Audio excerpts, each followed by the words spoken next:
In today's video, I'm going to show you how to use Cursor for data visualization using Python or JavaScript to turn your data into clear, visual insights. First, open your project in Cursor and create a Python or JavaScript file, depending on your preferred language. Next, open the AI chat panel and describe the visualization you want. For example, you can say, create a bar chart using Python with Matplotlib for sales data, or generate a line chart using Chart.js for website traffic.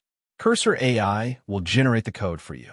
In Python, you'll often see libraries like Matplotlib or Seaborn, while in JavaScript, it may use Chart.js or similar libraries. Copy the generated code into your file, then replace the sample data with your own dataset.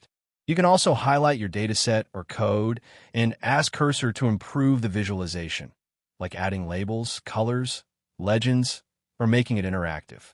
Finally, run your script or open your web page to see the visualization in action. And that's it. Thank you for watching this video.